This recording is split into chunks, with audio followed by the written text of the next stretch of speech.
Bismillahirrahmanirrahim. Alhamdulillahirabbil alamin wa bihi nasta'inu ala umuri dunya waddin. Wassalatu wassalamu ala at-tammani wal akmalani al-mab'utsu rahmatan lil alamin Muhammadin wa ala alihi wa ashabihi wa man tabi'ahum bi ihsanin ila yaumiddin. Wa sallama tasliman katsiran. Qala al-muallif hafizahullah ta'ala ghafara Allahu lahu wa liwalidayhi amin. Wa mu'dhamun nari min mustasghari syirah fala yatahawanu biha bal yasuddu babal bid'ah nihaiyan. Wa qad qala Rasul sallallahu alaihi wasallam iyyakum wa muhdatsatil umur iyyakum tahdhirun min muhdatsatil bid'ah mutlaqan sawa'un kanat muhdatsatun saghiratan aw muhdatsatun kabiratan. Lam yastathni Rasul sallallahu alaihi wasallam syai'an min al-bid'ah fanahyuhu 'amun fi jami'il bid'ah wa qala wa syarrul umuri muhdatsatuha. Baik, di antara penjelasan di sini Bismillahirrahmanirrahim. Alhamdulillahirabbil alamin. Wassallallahu wasallam ala nabiyyina Muhammadin wa ala alihi wa ashabihi wa man tabi'ahum bi ihsan ila yaumiddin. Ini masih pembahasan tentang bahaya mengarang-arang dalam agama. Baik itu yang berkaitan dengan keyakinan atau dengan amalan, ya, itu dilarang dalam agama Islam, bahkan itu termasuk dosa. Maka tidak boleh meremehkannya, tidak boleh meremehkan bid'ah ini. Bahkan harus ditutup seluruh pintu bid'ah, semuanya. Sebab Rasulullah SAW menyatakan, hendaklah kalian menjauhi semua yang dikarang-karang dalam agama. Kalimat iyyakum di sini peringatan dari segala bid'ah secara mutlak, baik itu bid'ah yang dianggap kecil atau besar. Nabi sallallahu alaihi wasallam tidak mengecualikan itu semua. Tapi Nabi melarang secara umum dari semua bid'ah. Dan Nabi sallallahu alaihi wasallam mensifati bid'ah ini adalah syarrul umur, seburuk-buruk urusan dalam agama Islam adalah yang dikarang-karang dalam agama Islam. Ya, silakan. Qala hafizahullah ta'ala qawluhu wa kadzalika kullu bid'atin ahdathat fi hadhihi al-ummah kana awwaluha saghiran yushbihu al-haqq faghtarra bidzalika man dakhala fiha thumma lam yastati' al-khuruj minha. Al-fitanu awwalu ma hadathat fi al-ummati bisabab at-tasahul ma'a ahli al-ifsad hatta 'athu fil ardi fasada wa ghasalu adbiqat asy-syabab wal 'awam wa hashawha min asy-syarri hatta hasalat al-fitanu fil Islam wa bainal muslimina kama huwa ma'lum. Iya, tadi dibacakan syair bahwa kebanyakan api itu yang besar sehingga membakar gedung dan juga yang lainnya, hutan. Itu awalnya adalah percikan-percikan api. Begitu pula bid'ah-bid'ah yang besar, bahkan sampai murtad, itu diawali dari yang kecil-kecil. Oleh karena itu, fitnah-fitnah itu, ya, bid'ah termasuk fitnah, karena itu merusak umat. Yang muncul di tengah-tengah umat Islam disebabkan karena meremehkan orang yang melakukan kerusakan di tengah-tengah umat, yaitu bid'ah-bid'ah itu. Sehingga akhirnya tersebarlah bid'ah itu semakin besar, semakin banyak pengikutnya, dan mereka berhasil mencuci otak para pemuda dan orang awam. Kemudian mereka menghiaskan keburukan sehingga terjadilah perpecahan dan fitnah di tengah-tengah umat Islam dan di antara kaum muslim. Seperti sekarang ini, antum melihat Syiah kemarin menyelenggarakan acara ratapan kematian Husain. Itu tanggal 10 Muharram, itu mereka melakukan ritual bid'ah yang sama sekali tidak pernah disuruh oleh Nabi SAW. Jutaan orang Syiah melakukan bid'ah berjamaah pada tanggal 10 itu Muharram. Belum yang lain, ya, bid'ah Sufiyah. Wah, banyak sekali sudah. Allah musta'an. Lanjut. Qala hafizahullah ta'ala hadza kulluhu bisabab at-taghadi an ahli asy-syarri wa tarkihim hatta yastafhil al-amru فلا بد من الحزم وسد الباب في هذا الأمر ولا يعصم من البدع بعد الله جل وعلا إلا العلم النافع أما الذي ليس عنده علم فهذا ينجرف مع البدع ويظنها طيبة لأنه لا يدري عن البدع فلا ينجي من البدع إلا ما أمر به الرسول صلى الله عليه وسلم من قوله فعليكم بسنتي وسنة الخلفاء الراشدين المهديين. Iya, tersebarnya bid'ah sedemikian rupa itu disebabkan karena membiarkan orang yang melakukan kerusakan, ya, dibiarkan saja. Akhirnya apa? Semakin besar pengikutnya dan kerusakan itu semakin besar karena disebabkan karena bid'ah itu. Oleh karena itu harus ada kepastian dalam hati setiap muslim untuk menutup bab bid'ah ini di dalam hatinya.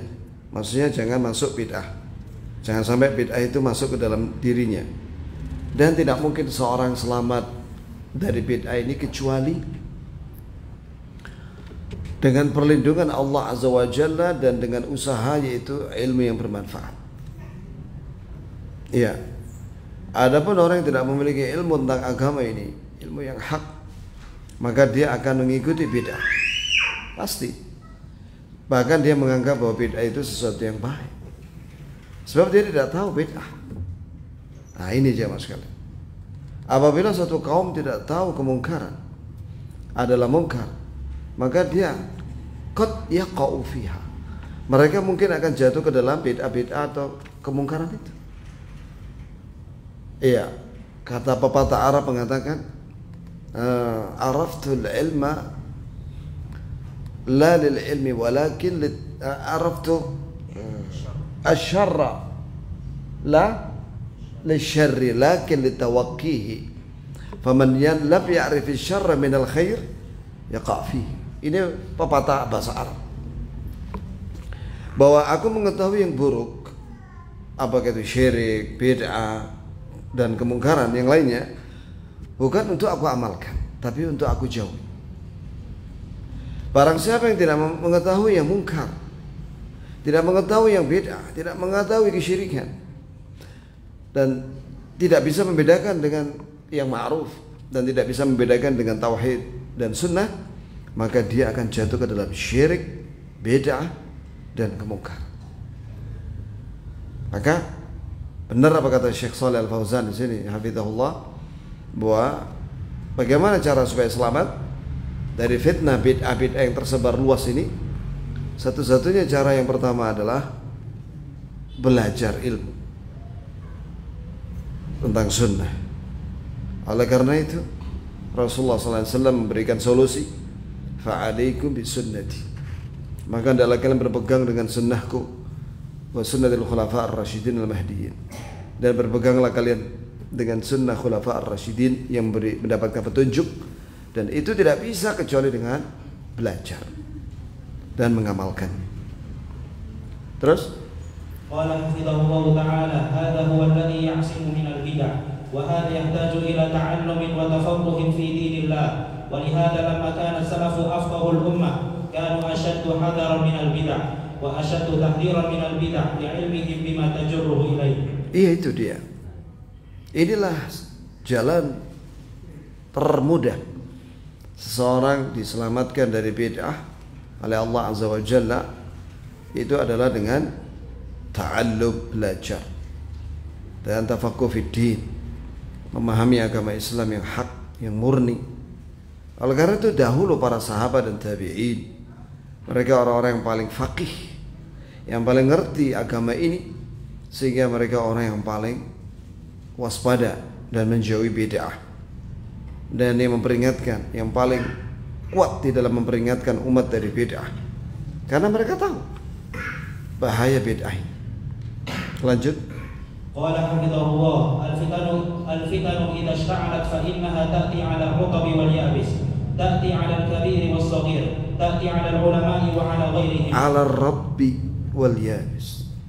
'Ala ar-rabbi ta'ti 'ala ar-rabbi wal yabis, ta'ti 'ala al-kabiri was-saghir, ta'ti 'ala al-ulama'i wa 'ala ghairihim, تأتي على جميع الناس ولا يستطيعون الخلاص منها ولو تخلصوا منها ما تخلص منها أهلهم وأولادهم ومن حولهم فهي مثل النار إذا اشتعلت في الحطب الهشيم يصعب إطفاؤها لكن القضاء عليها أول ما تحدث سهل أما القضاء عليها بعدما تعظم وتتغلظ فإنه صعب فيجب الحزم معها وعدم التساهل فيها. Fitnah yang disebabkan oleh bid'ah itu apabila dia sudah menyebar, apabila muncul, maka dia akan merusak segala yang basah dan yang kering. Ibaratnya diumpamakan seperti api. Api itu kalau sudah menyebar besar di hutan, maka semua yang pohon yang kering dan yang basah itu akan terbakar. Begitu pula bid'ah ini, dia akan merusak yang tua dan yang muda. Begitu pula dia akan mendatangi ulama, merusak ulama dan yang selain mereka, mendatangi seluruh manusia.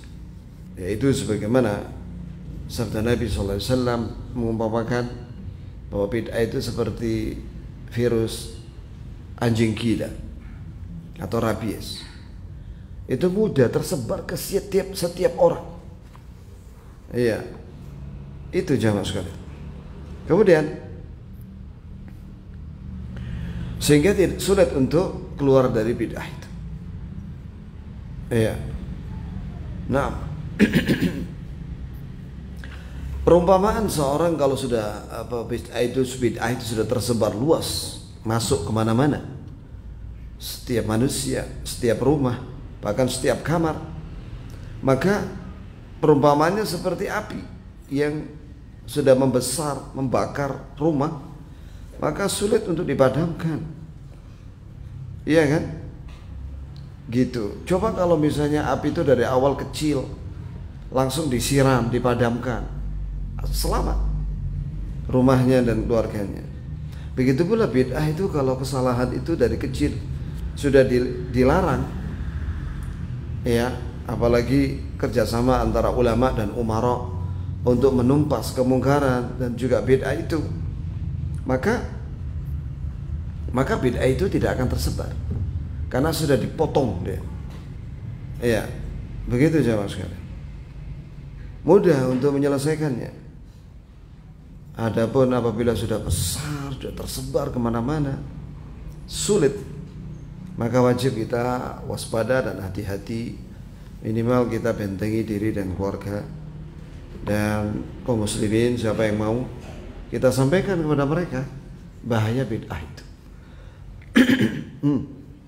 Qala hafizahullah wa lamma kana as-salafu fil quruni al-mufaddalati muhasirina lil bid'ah wa la yasmahuna bi shay'in minha kanat al-qurun al-mufaddalatu anqa usur al-ummah wa lihadha athna 'alayha Rasulullah sallallahu alaihi wasallam bi qawlihi khairukum qarni thumma alladhina yalunahum thumma alladhina yalunahum li'annahum ma kanu yatasahaluna ma'al bid'ah kanu yuhasirunaha wa kana ahluha yakhtafuna min quwwati ahli al-haqq falamma qadat al-qurun al-mufaddalatu nashatat al-bid'ah wa ahluha wasyurur washta'alat al-fitan baina al-muslimin lakin Allah jalla wa ala takaffala bi hifdhi hadha ad-din fad-din mahfudun wa lillahi al-hamd lakin al-halaka yakunu ala ahli ad-din هم الذين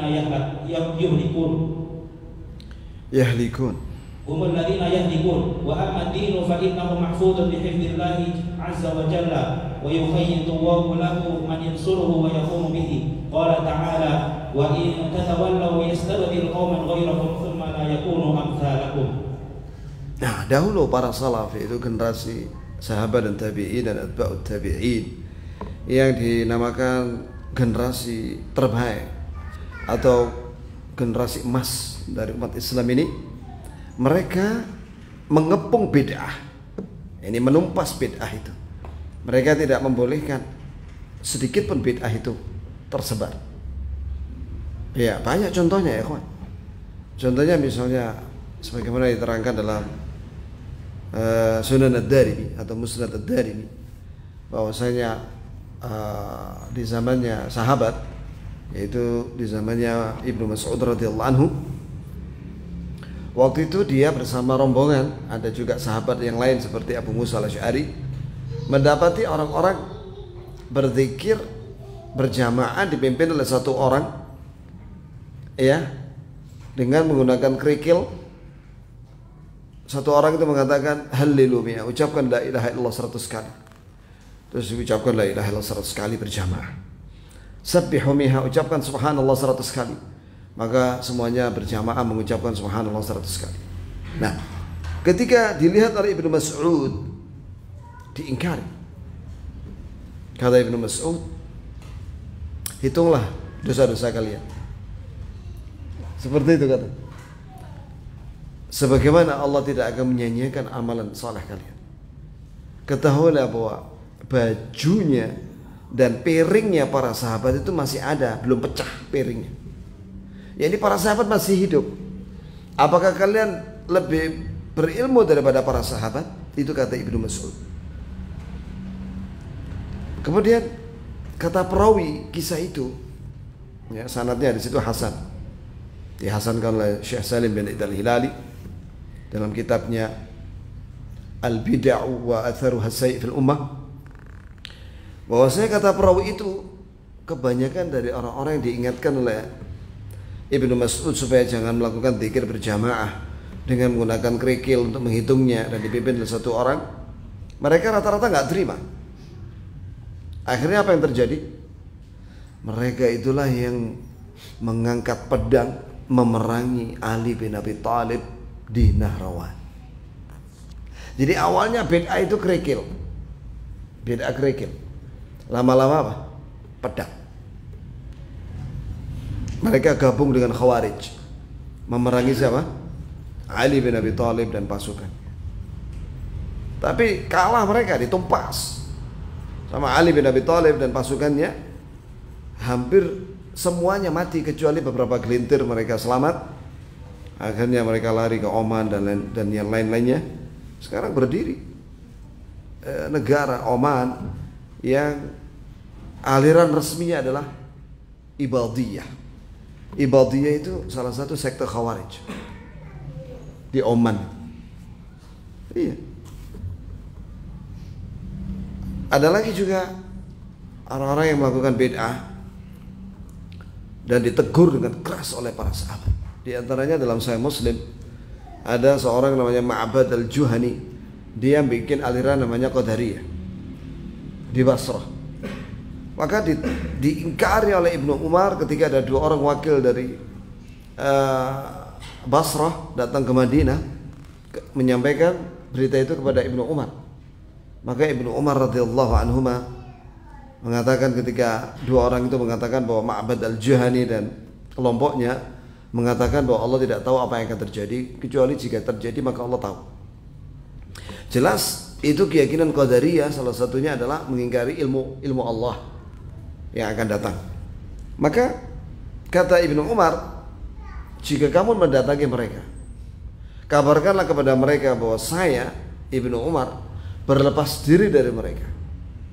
Ibnu Umar bari minhum wa hum bura'u minni, dan mereka berlepas diri dari Ibnu Umar. Demi Allah, sekiranya mereka lau anfaqa mithla Uhudin dhahaba ma qubilu hatta amanu bil qadar.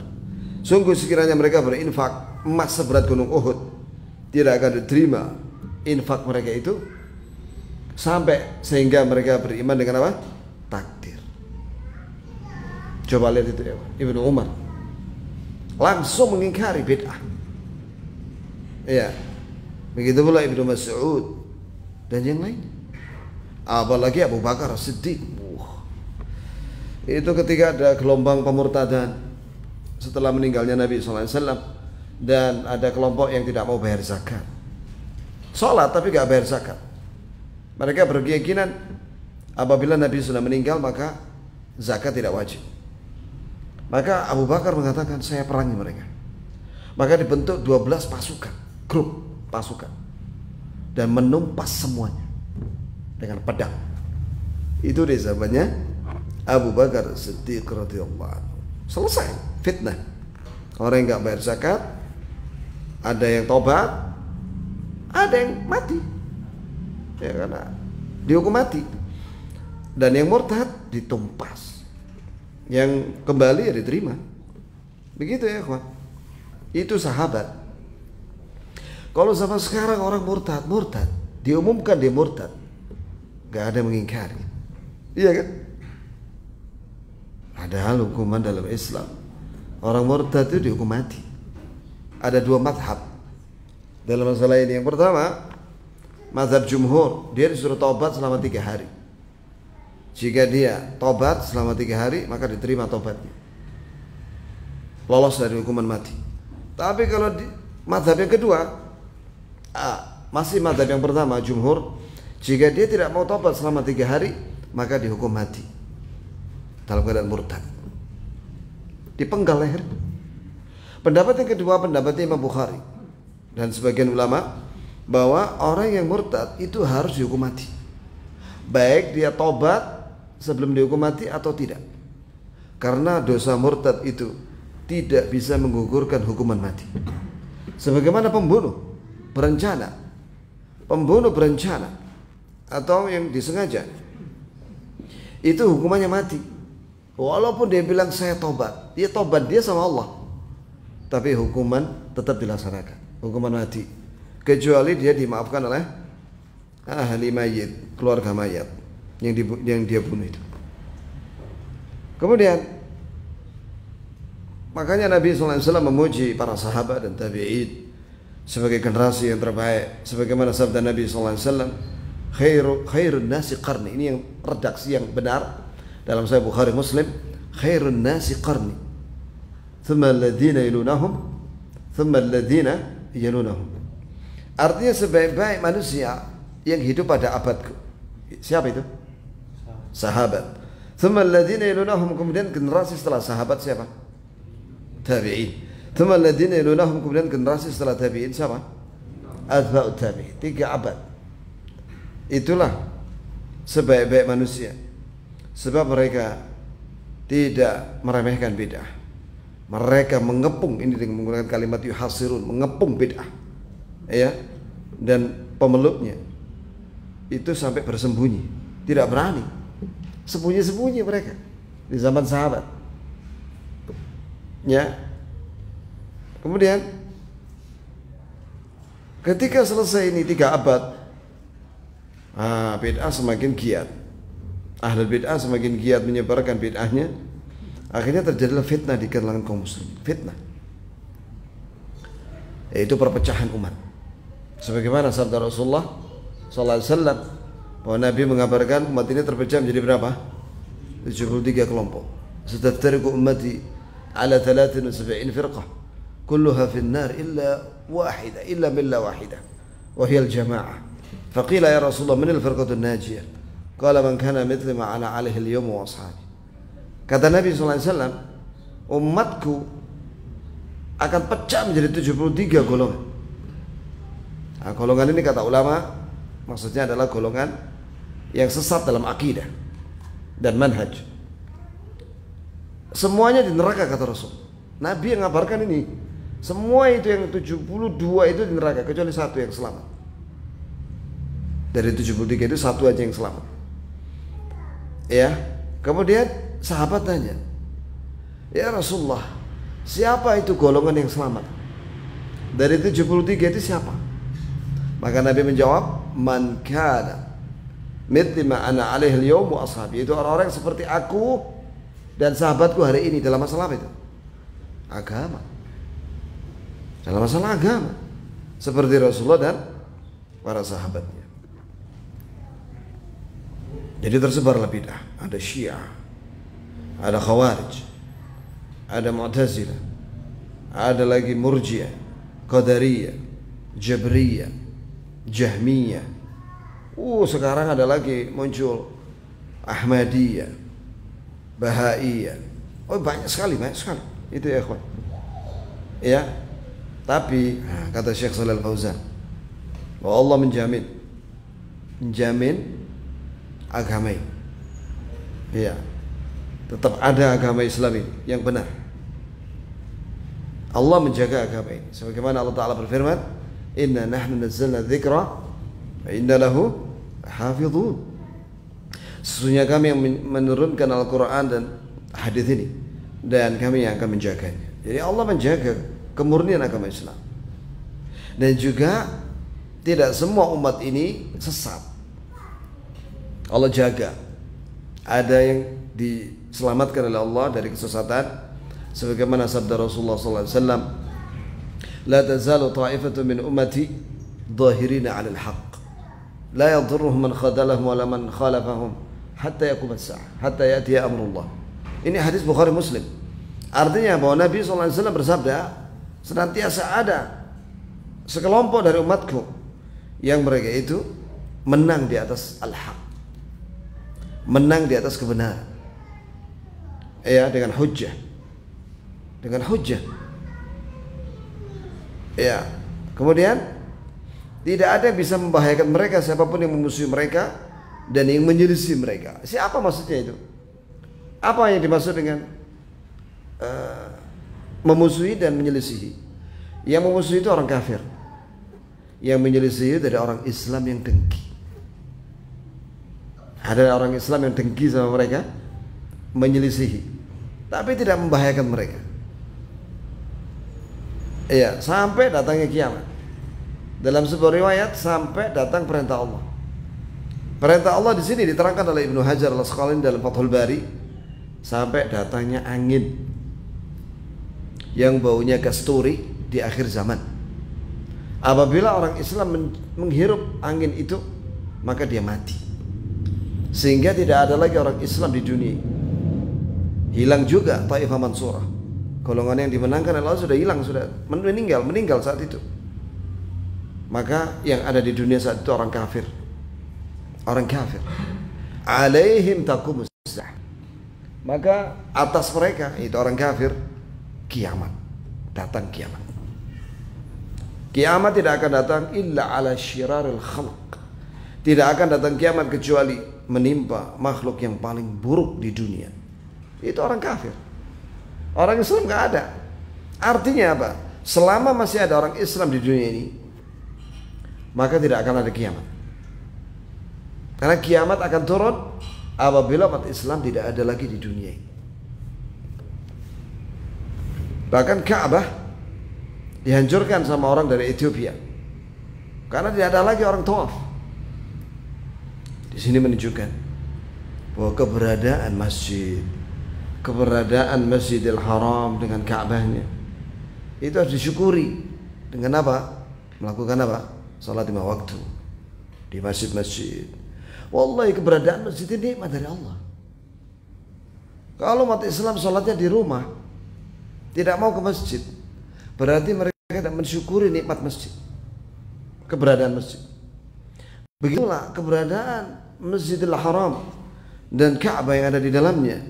Itu nikmat besar terutama bagi penduduk Mekah khususnya, supaya mereka sering-sering tawaf mumpung masih ada di Mekah, karena pahalanya besar sholat di Masjidil Haram kali 100.000 rakaat. Jadi 2 rakaat itu sama dengan 200.000 rakaat. Hitung aja berapa itu dibagi 365 hari, ya. Itu ya kawan. Kemudian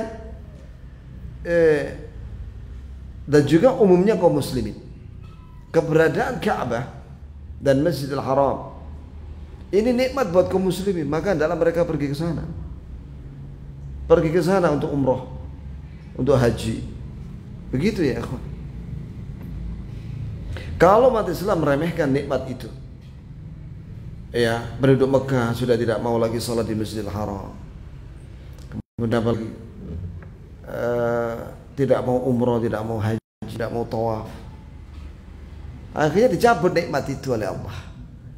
Dihancurkan Ka'bah itu oleh orang dari Ethiopia. Itu di akhir zaman. Jadi ada masih Allah Azza wa Jalla memenangkan sebagian kelompok umat Islam. Siapa mereka itu? Kata ulama ahli hadis seperti Imam Ahmad mengatakan tentang Taifah Mansurah itu, illam yakun haula'i ta'ifatul mansurah ahlul hadis fala adri manhum. sekiranya Ta'ifah Mansurah, golongan yang dimenangkan oleh Allah bukan ahli hadis, aku tidak tahu siapa mereka. Jadi mereka ini ahlul hadis. Ahlul hadis itu siapa ya? Imam Bukhari, Imam Muslim, Abu Dawud, Tirmidzi, Nasai, Ibnu Majah, Imam Malik, Imam Syafi'i, Imam Ahmad, Abu Hanifah, dan banyak ahli hadis. Dan kenyataannya, buku siapa yang sekarang ini dikaji sebagai rujukan umat Islam, baik di masjid maupun di pesantren, di sekolah agama, bukunya siapa? Ahli hadis. Ahli hadis. Ibnu Katsir itu ahli tafsir, tapi dia juga ahli hadis. Antum baca tafsir Ibnu Katsir, beliau ketika menerangkan sanadnya itu, masya Allah, ahli hadis ya. Kata Qadhi Iyad mengomentari perkataan Imam Ahmad, al-maqsudu al-muradu min kalami Imam Ahmad hum ala aqidati ahli hadis. Yang dimaksud dengan perkataan Imam Ahmad, mereka adalah orang-orang yang berpegang sebagaimana keyakinannya ahli hadis, yaitu akidah salaf, ahli sunnah wal jamaah. Ya, mereka itulah Ta'ifah Mansurah, golongan yang dimenangkan oleh Allah Subhanahu wa taala dunia akhirat. Dan juga keterangan dari Imam Bukhari tentang Ta'ifah Mansurah itu siapa? Hum indi ashabul hadis. Menurut saya, mereka itu Ta'ifah Mansurah itu ashabul hadis. Begitu pula pendapat dari gurunya Imam Bukhari itu Ali ibn Madini. Gurunya Imam Bukhari itu salah satunya namanya Ali ibn Madini. Gurunya Imam Bukhari itu berapa ya, Pak? Gurunya itu ada 1080 orang. Semuanya ulama ahli hadis. 1080 orang. Sebagaimana dinyatakan oleh Ibnu Hajar dalam Muqaddimah Fathul Bari yang dinamakan Hadyus Sari fi Muqaddimati Fathul Bari. Jadi beliau mengatakan, Imam Bukhari mengatakan bahwa aku mengambil ilmu hadis ini dari 1080 orang. Semuanya ahli sunnah. Nah, kita orang berapa gurunya ya, kawan? Antum berapa? Mek loro. Kurang ya, akhi. Ya. Nah, kalau bisa ulama guru antum itu yang banyak dan semuanya ahli ilmu, dan mereka akidahnya salaf ashabul hadis. Kemudian jemaah sekalian, jadi agama ini dan juga sebagian dari umat Islam ini akan dijaga oleh Allah.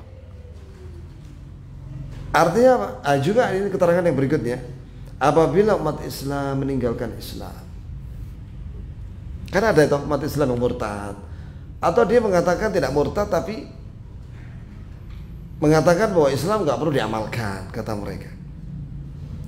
Iya, mereka hanya mau mengamalkan sebagian, yang lainnya nggak usah diamalkan. Dengan kebodohannya dia mengatakan begitu. Maka orang-orang yang seperti ini Allah akan ganti dengan kaum yang lain. Sebagaimana Allah Ta'ala berfirman, wa in tatawallaw yastabdil qauman ghairakum.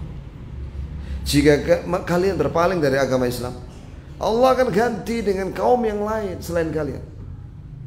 Tsumma la yakunu amsalakum. Kemudian mereka itu tidak seperti kalian. Ini akan dimatikan. Kemarin waktu pandemi itu ya, ada seorang ulama dari mana? Dari Aljazair. Dia mengatakan, saya khawatir bahwa pandemi ini adalah sebagaimana yang Allah sampaikan di sini dalam ayat ini. Ya, dan juga dalam ayat yang lainnya. Seperti dalam surat Al-Ma'arij. Ya.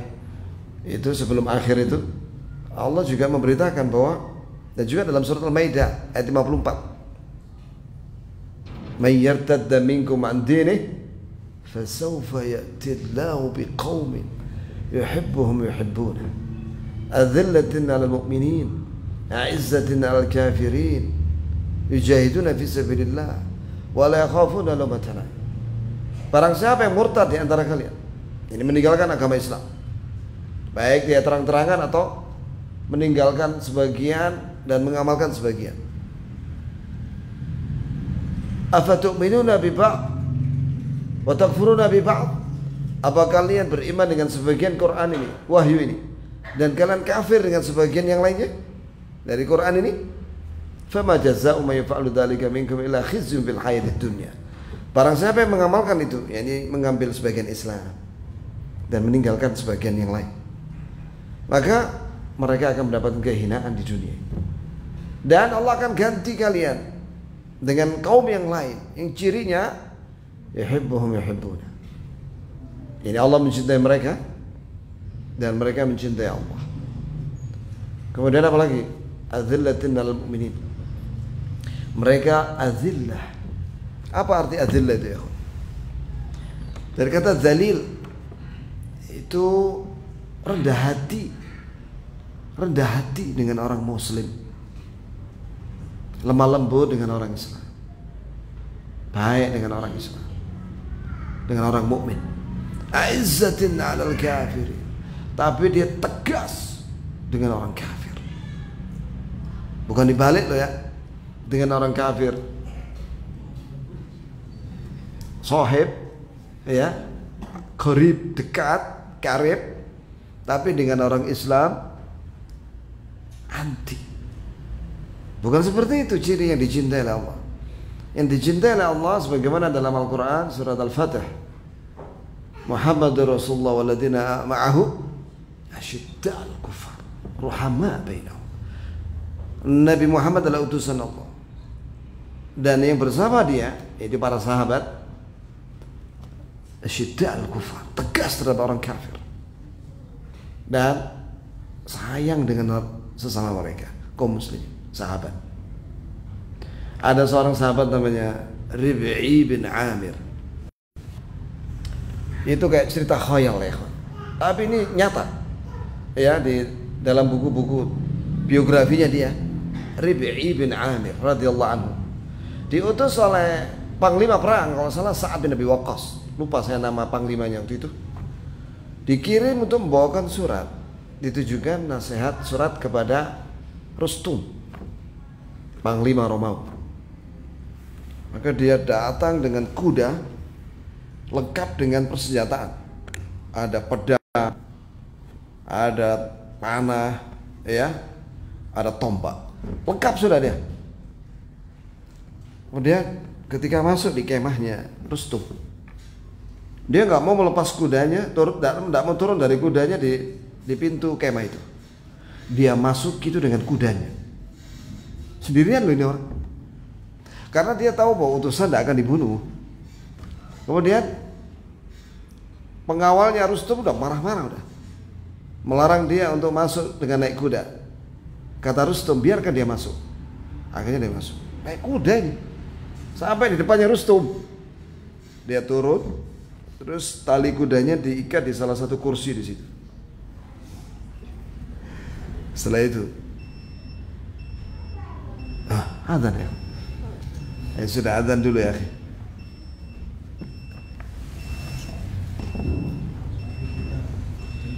Allahu Akbar, Allahu Akbar.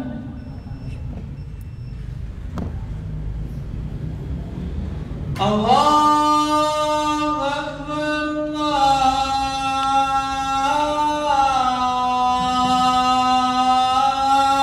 Akbar.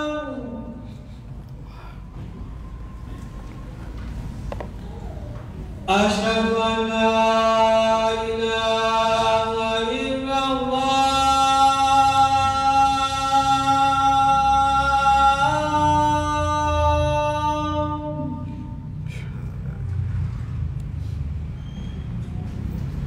أشهد أن لا إله إلا الله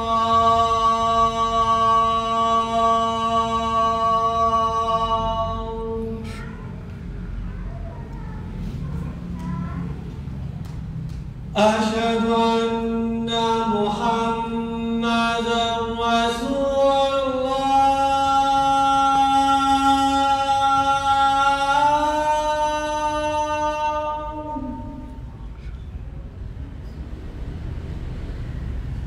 أشهد أن محمدا رسول الله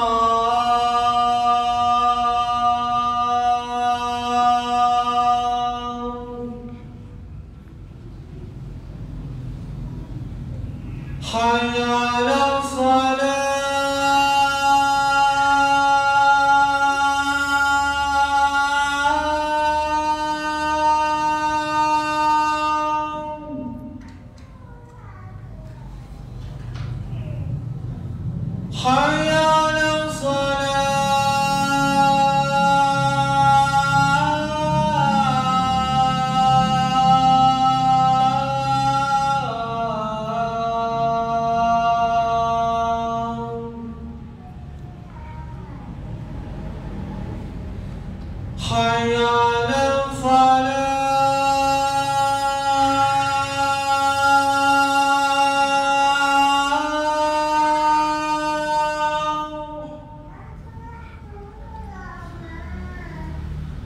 حي على الفلاح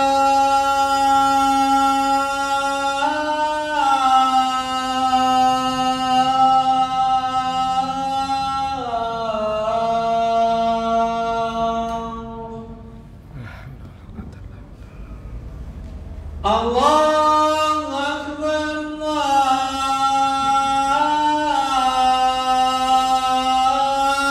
أكبر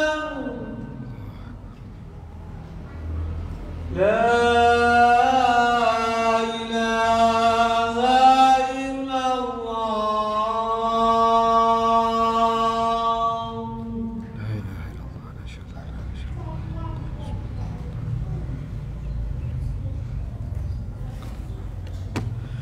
Kemudian dia membacakan surat dari Panglima perang waktu itu, bahwa kami datang untuk membebaskan manusia dari ibadatil ibad ila ibadati rabbil ibad, dari penyembahan kepada hamba kepada penyembahan Allah yang menciptakan hamba.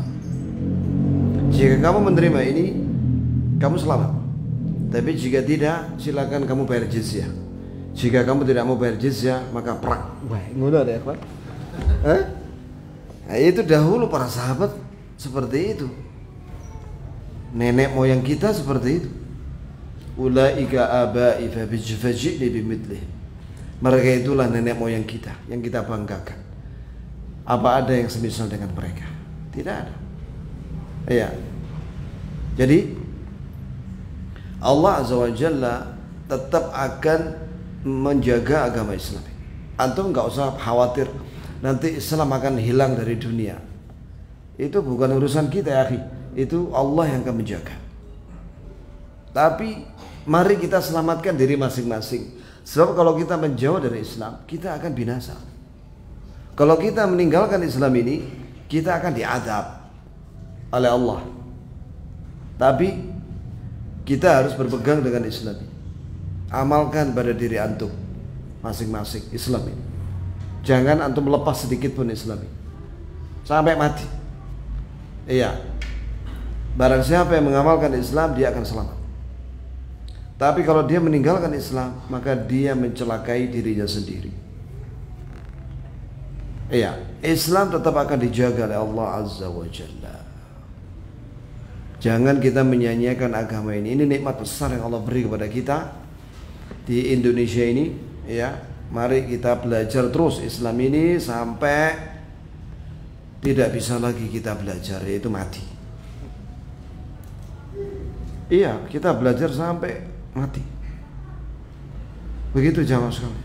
Bahkan kalau misalnya dalam kondisi sakit di rumah atau di rumah sakit, dengarkanlah bacaan, kajian. Kan sekarang ini pengajian bisa didengarkan lewat HP, iya kan? Atau mendengarkan bacaan Quran atau ilmu tafsir atau hadis atau apa saja, sampai malaikat mau datang. Seperti itu ya, Pak. Iya, demikian. Apa ada pertanyaan? Iya.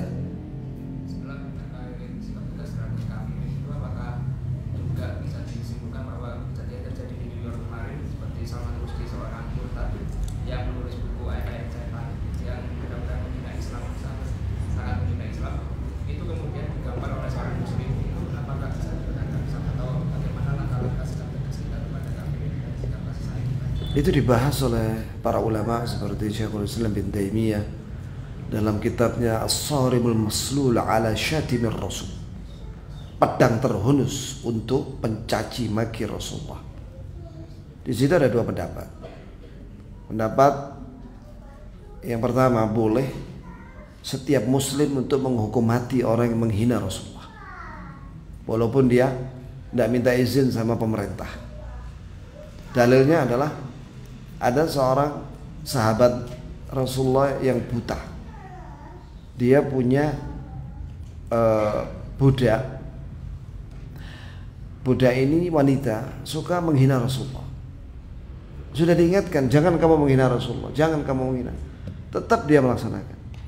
Sehingga suatu malam kata orang ini, dia cerita di hadapan Rasulullah, aku sudah larang ya Rasulullah dia dari menghina kau, tapi orang ini tetap melakukannya. Akhirnya aku ambil pisau, aku sembelih dia. Dan Rasulullah tidak menyalahkan orang itu. Jelas? Nah, itu pendapat sebagian ulama berdasarkan hadis itu. Apabila ada orang menghina Rasulullah, maka boleh dihukum mati oleh setiap muslim yang mampu untuk melaksanakan. Pendapat yang kedua, ya, apabila ternyata itu bisa menimbulkan kemudaratan yang lebih besar, maka serahkanlah kepada penguasa, laporkan kepada penguasa agar diproses oleh penguasa.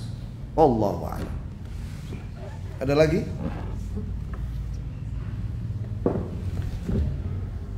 Kalau tidak ada, kita akhiri dengan kafaratul majlis. Subhanakallahumma bihamdik, asyhadu an la ilaha illa anta, astaghfiruka wa atubu ilaik.